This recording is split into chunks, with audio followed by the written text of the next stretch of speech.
ये नहीं सुन पाते। अच्छा कोई कितने बड़े बड़े साउंड लगे हैं कि कथा हम सुने, लेकिन अंदर घुसती नहीं कथा। कोई गालियों दे दे तो कहेंगे हमारे दिल में उतर गई, कथा कहीं नहीं उतरी, गाली दिल में उतर गई, कथा नहीं उतरी। 4 घंटा बोले तो भी दिल में नहीं उतरी। कोई निंदा चुगली कर दे तो याद रहेगा हमको, जैसे 10 साल कोई पूछे। कथा अभी सुने हैं तुरंत चली जाए, जय सीताराम हो जाए।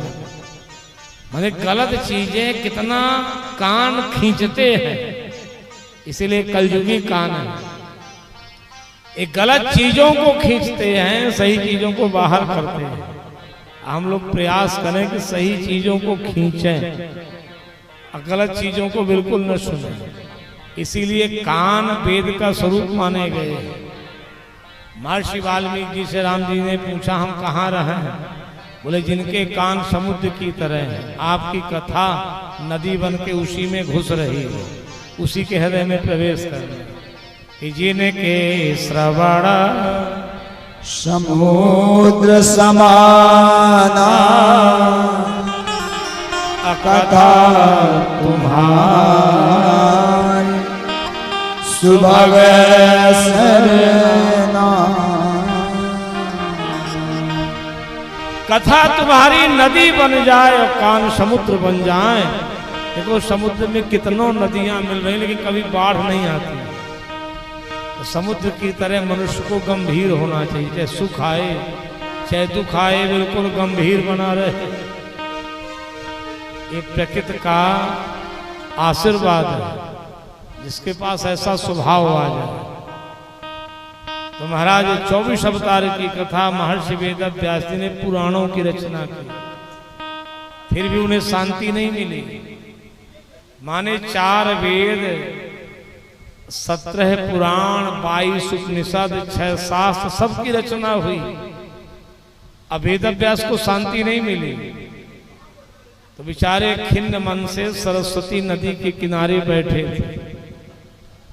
और उसी समय देवर्षि नारद जी का आगमन हुआ। जब कोई अच्छे काम के लिए चिंतन करता है तो भगवान किसी संत से मुलाकात करा देते हैं, और संत से मिलाते हैं, संत परमार्थ की ओर ले जाता है।